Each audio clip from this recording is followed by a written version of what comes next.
Welcome back everyone dito sa latest episode ng ano na ba to? 300 Pilipinas, 360 degrees. Sa dami natin mga platforms and podcasts. I'm losing track. Kasama natin today ngayon, Sir Ronald. Wow! Is that a Gucci? No, Is no, that a no. Gucci? It looks like a Gucci. No, it's ukay.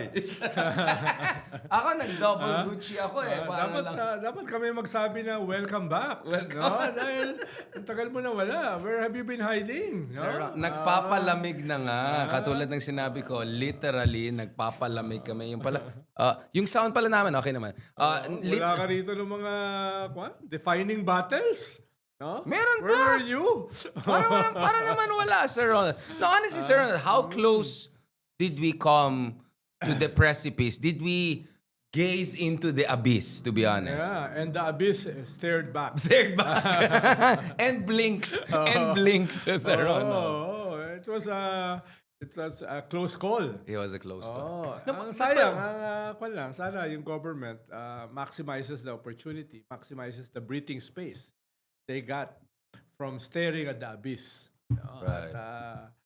At, initially, may mga magagandang signs na they learned their lessons, pero parang kung i-deconstruct natin yung kanilang ginawa, they're doing the same mistakes. Halimbawa, Sure. naglabas ang Speaker of the House ng anti-dynasty bill. So, Right. alam naman ng mga tao na hindi naman to gagawin ng Speaker nang walang bendisyon ng Malacanang. So, tapos iba pang mga priority bills na prioritize ng Presidente, katulad ng reform ng party list law, katulad ng transparency and accountability laws, no, etc. etc. So, initially, parang ang ganda ng mga indications.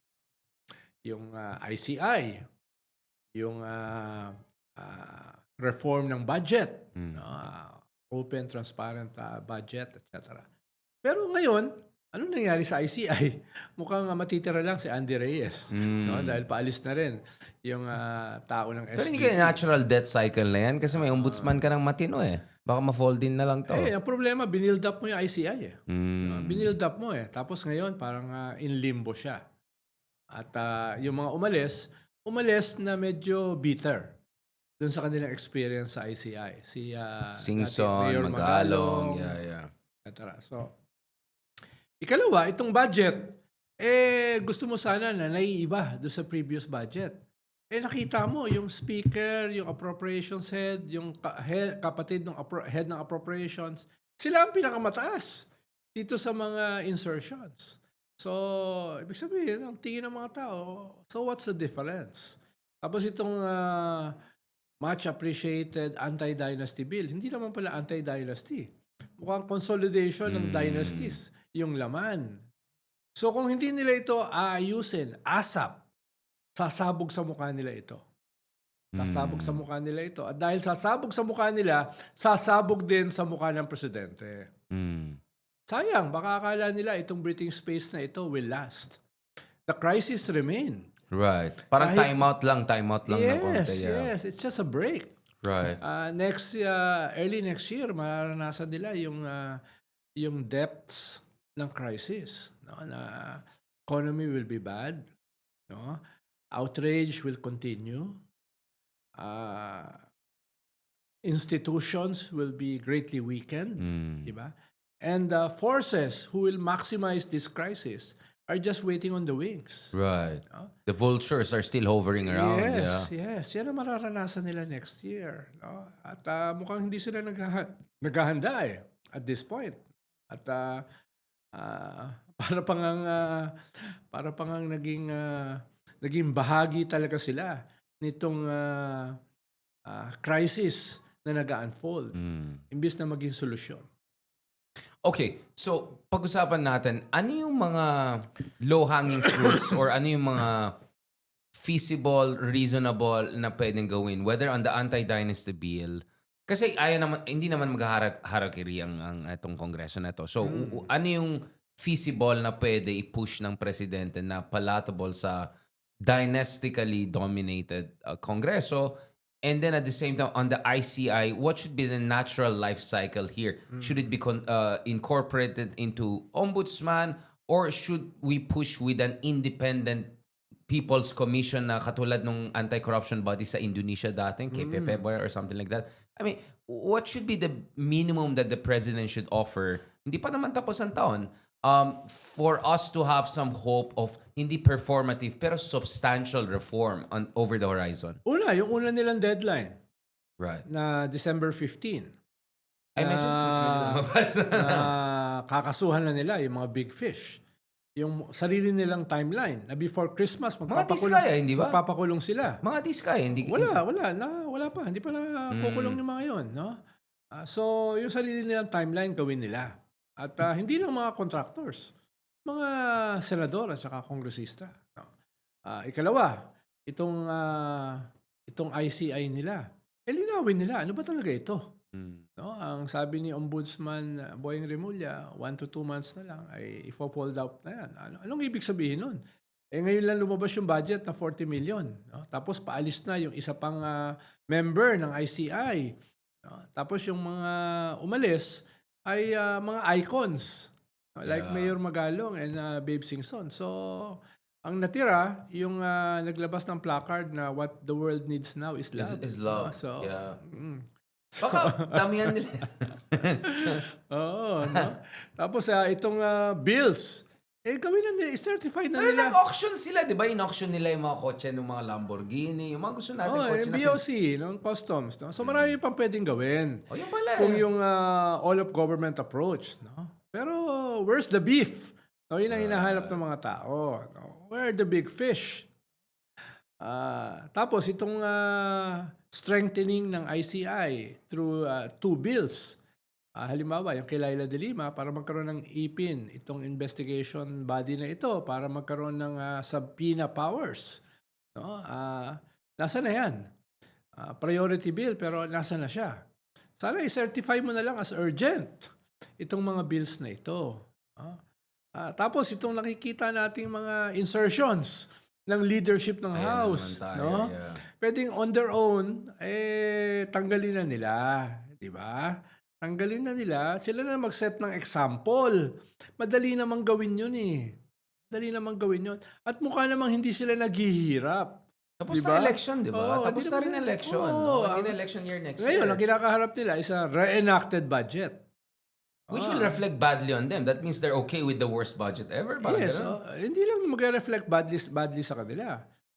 Magkakaroon ng dagdag na problema yung economy. Yeah. Diba? Dahil yung mga new projects hindi funded.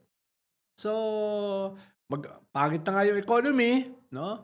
In crisis na nga yung political system, tapos magkakaroon ka man ng re-enacted budget, lalo kang delikado. No? So yung mga sinasabi mo low-hanging fruits ay pwedeng gawin eh. Pwede pa rin eh. Yeah. Pwedeng gawin eh. No? It's just political will, leadership, no? At saka a bit of conscience. Kahit a bit lang. Curb your greed. Curb your greed. Diba? Curb your greed. Counting decency lang. Kaunti lang. Hindi naman marami. No? Hindi naman marami. Just kaunti lang. No? I mean, I can see that. I mean, it has done wonders for content design. Sir Ronald, no. I mean, going back to this, ang problema kasi doon sa Bicam nakita ko is, naging zarzuela, nagka-grandstanding, nagmamagaling, nagmamaganda. It doesn't look like it's meron done by adults. Meron pa senator, no? Senator Amy Marcos, tinatanong, ba't ang laki ng budget ng DepEd? Hindi naman sa Bicam pinag-uusapan yun. Dapat sa committee. Correct. No? Ba't doon niya epal eh? Nag-e-epal eh. Diba? Palaing, as we say in Ilocano. Palaing. So, yung mga ganun ba, wag mo lang gamitin yung Bicam. Dahil, syempre, dahil open na siya, transparent, ang dami nag-e-epal. Yeah. Ang dami nag-grandstanding na hindi naman kailangan. No? Tapos, ang daming break na mahaba. No, ba't mo pa ginawang kwan? Ba't mo pa ginawang open at saka transparent? Ang dami naman pala mga break na hindi mo alam pinag-uusapan. Parang ICI. Yun pala yung totoong meetings. Parang ICI. Halos karamihan ng investigation nila ay executive session. No? Ito naman mga to, di ba? Parang yun, Sir Ronald. Multifaceted communication, stratified, ang dating na, Sir Ronald. Ang tingin naman sa atin, sobrang idiots. Hindi naman tayo ganun katalino, pero hindi naman tayo ganun ka-idiots. No? Wala pa naman tayo masters of law para makapag-comment. Walang doctorate. Para maging SMNI analyst or money gallery. But going back to this, dun sa Bicam issue, like, okay, let's go to Vince Dizon. yes, there's a leaky bucket, obviously. You don't want to put a lot of water in a leaky bucket.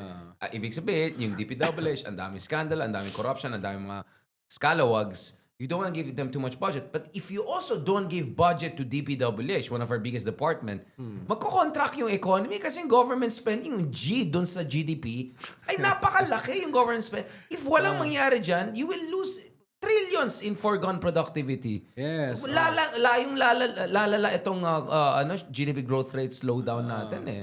So how do you Well, balance that? Yes, tama ka. Dahil mahalaga na ipagpatuloy itong paglilinis ng ating mga burokrasya. Especially itong second biggest department, yung DPWH. Pero dapat din maunawaan natin na yung ating economy ay umaandar primarily Exactly. dahil sa remittances ng ating OFW at saka dahil sa government spending. Yeah. Which creates multiplier effect. Just to explain to Yes, people, consumption, macroeconomics etc. yan. Yeah, So yeah, kung yeah. gagastos ang gobyerno ng isang proyekto, yung bayad nila dun sa isang trabahador or contractor, gagastos din ng Yes, contractor. yes. Tapos yung pera na yun, gagastos na ulit. So magkakaroon ng multiplier effect yan. Di ba? Sabi nga nung isang cabinet secretary na kausap ko, 800 billion yung nakatenga. Yung hindi gumagalaw. That's no? a lot. 800 billion. No? So that's Malaki yun. potentially up to 1.6 trillion for gun if you put a multiplier effect of 1.5 to 2, di ba? Which is what I've seen in Lalo other na countries. So if your economy is not in the best of shape. it is not. Ah, 4% lowest in 11 years. Ang laki ng tama niyan. No? Kaya, yes, kailangan busisiin maigi itong mga budget ng mga departamento, especially ng DPWH. Pero, kinakailangan na rin maglabas ng pera. No? Pagkatapos malinis. No? ASAP. Dahil marami mga projects ang nabibitin. Tama naman yun na mas gawing precise yung paggastos ng mga materyales. Diba? Pero dapat gawin yan ASAP. ASAP, yeah. Dahil nga doon sa sitwasyon ng iyong economy. Exactly. Exactly. At you don't have to reinvent the wheel eh. Malinaw naman kung ano yung mga problema. Malinaw naman kung saan yung mga bara. At nagbago ka na ng mga tao. So pabilisin mo na. Pabilisin mo na. No? Calling on Secretary Vince Dizon.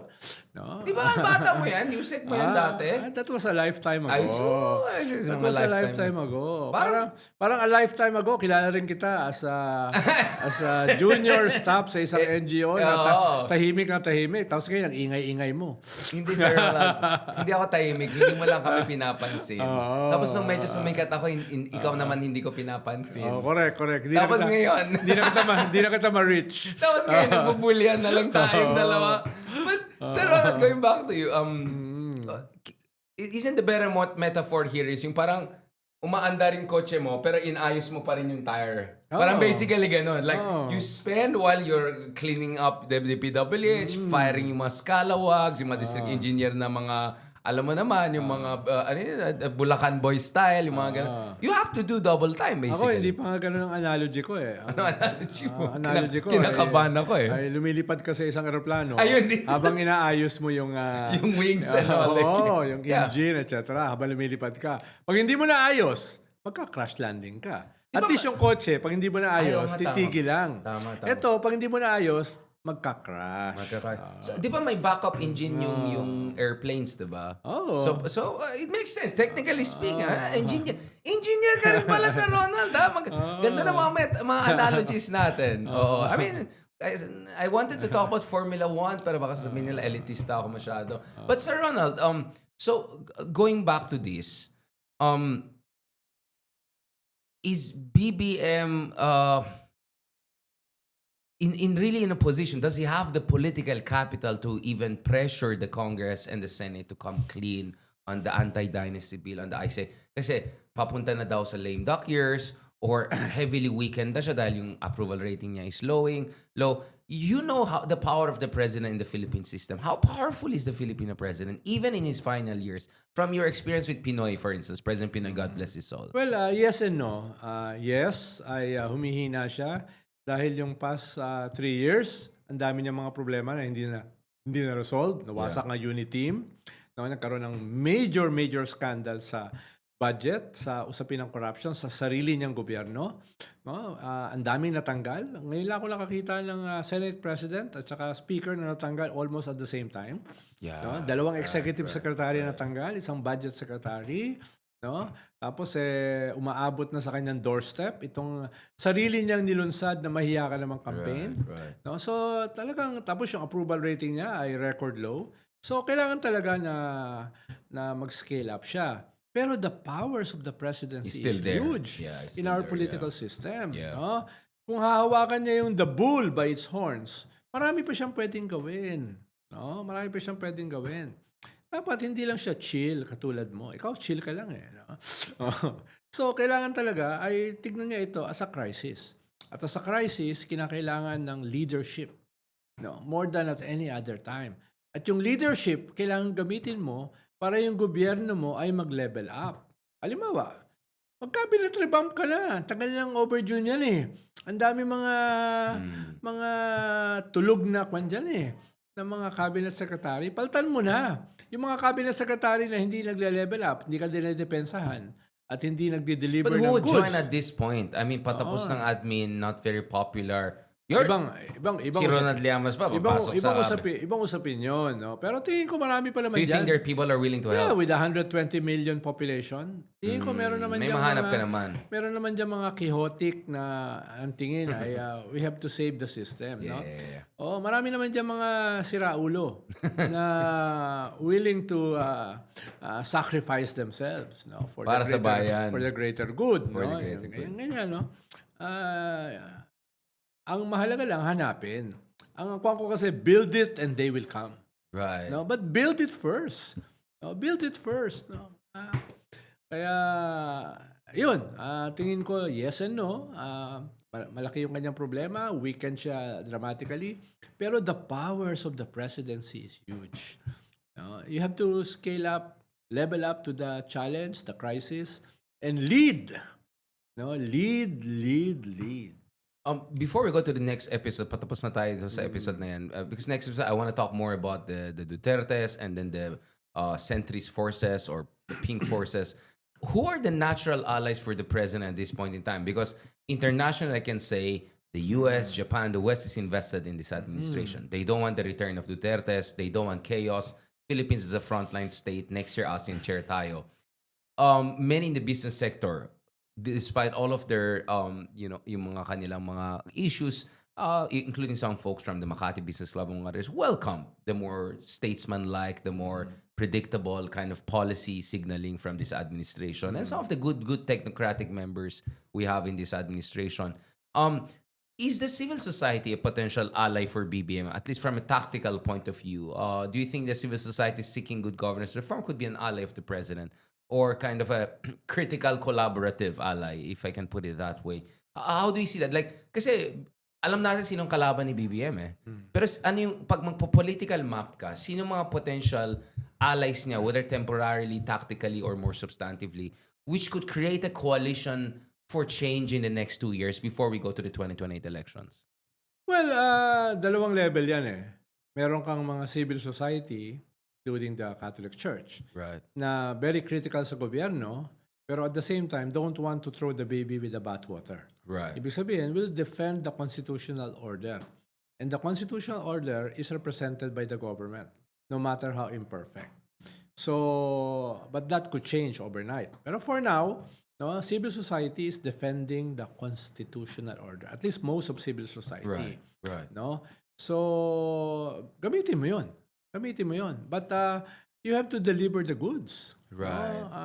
Yung mga Bring home the bacon. yung mga advocacies, yung mga ganyan, anti-dynasty, transparency, accountability, etc. Kailangan mo i-deliver. Sir And Ronald, these are- marunong ka naman mag-silent, di ba? Alam ko, hindi ka techie, pero pwede mo naman siguro At ito yung mga low-hanging fruits, no? Yan ang low-hanging fruit, is-silent mo Nagkuha ka lang naman, ping-ping. Ayan tayo, Sir Ronald. So, yun, Alam ko, importante ka, hinahanap Nagda-divert ka. ka kasi yung attention mo. So, kailangan gawin niya yun. No? Ibang usapin yung hahatakin niya mismo sa gobyerno niya. Right. No? Pwede manggaling yan mismo inside. No? Hanapin mo yung matitino na hindi tainted by corruption. Correct. Ikalawa, kunin mo yung mga pumasok na sa previous government. So they don't have to reinvent the wheel.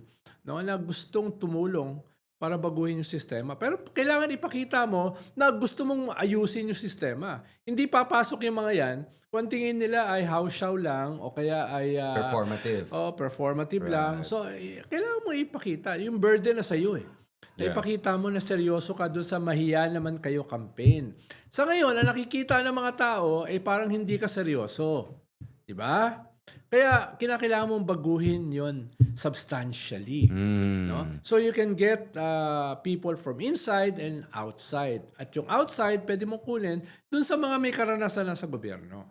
No? Na hindi Ronald Llamas yung pangalan. Hindi. Kwan yun eh. Lone Ranger yun eh. No? Case of death yata si Ronald Llamas. Daming kaaway nun eh. Baka Yeah. madagdag pa sa mga kaaway mo eh. No? Ayun nga Yung eh. mga Richard Haydarian, huwag mo na kunin yan. No? Diyan na Lalo lang- hindi kayo maimbita sa mga Christmas party. Parang wala pa akong invitation. Diyan na lang Patapos sa- na ang taon. Andito na po ako sa Pilipinas if you want to invite me. Pero marami dyan ang mga tahimik lang. Ayan. No? Na magaling, na maayos. Serve, na magaling. Correct. Diba? Hindi katulad natin. na Marami maingay. dyan magagaling na economists. Correct. No? Marami dyan magagaling na mga bureaucrats. Correct. No? Technocrats, Marami dyan yeah. magagaling na engineer. Halimbawa, si Ombudsman Boying Remulla, nagulat siya. 500 new lawyers ang nag-a-apply sa Ombudsman. Interesting. No? Ang opening nila is 100. Willing silang mag-take ng 200. Ibig sabihin, maraming mga nagigising ngayon lalo In na sa fairness. kabataan na gustong tumulong. Willing oo. No? Pero kailangan patunayan mo na seryoso ka. Ang tingin nila, seryoso si Boying Remulla. Yeah. Kaya doon sila pumupunta. Well, one of my students is now spokesman ng DOJ. So I can see, these are good students of mine back in the day in Ateneo. So I can see Yes. many good-hearted, smart people going kahit there. hindi good yung kanilang professors. No? Well, hindi naman isa lang yung professor nila. On that on that note, let's just say on that note, let's end this episode before we get into more trouble. Sa susunod na episode, pag-usapan naman natin ang the other side of the equation, aka the Dutertes, and how should the third forces position themselves within. Maraming salamat sa Ronald for whatever you were doing to me a while ago. Thank you very much.